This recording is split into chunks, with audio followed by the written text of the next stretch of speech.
said that it is the Americans who have carried out these attacks, these massive explosions that have been effected in different parts of Venezuela, where Iran has now strongly condemned the American attacks on the Venezuelan territory.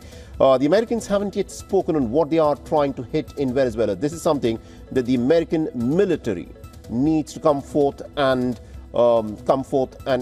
clearly spell out as to what is it that they are trying to achieve here.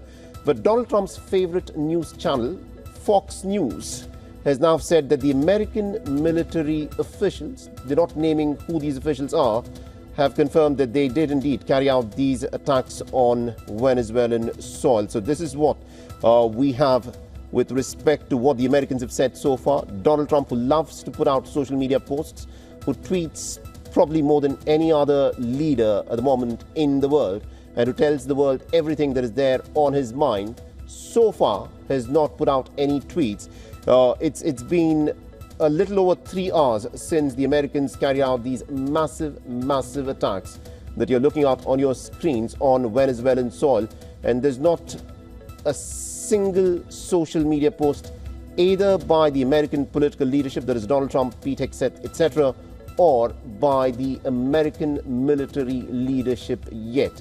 One expects that the Americans will come forth and say what it is that they are trying to carry forth. But these images that you're looking at, these multiple explosions, this does look like some very serious damage. We do not know if it is an oil field or a weapons depot that has been hit, but there are several explosions that have gone on, resulting in a massive fire. We still do not even know as to what weapons the Americans have used. The Americans have said very little with respect to what they have carried, with what they have done in terms of the weapons that they've used in carrying out these attacks. But they had brought about the biggest naval armada in South America's history to effect this attack that has started. Is this the beginning of a long-drawn American campaign? We do not know. American forces are also fairly spread thin because of the multiple wars which the Americans have been involved in. Joe Biden had boasted when he was the president that the United States of America has the capacity to find 2 wars in 2 different continents.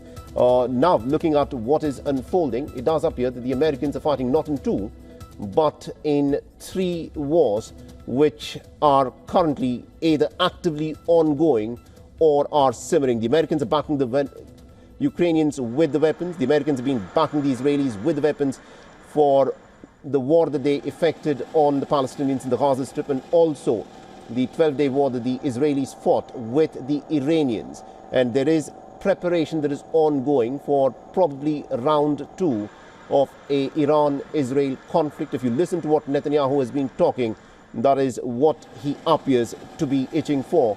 And what has happened tonight in Venezuela, it is the middle of the night, 1 o'clock in the morning. That is when these massive explosions were set off by the Americans.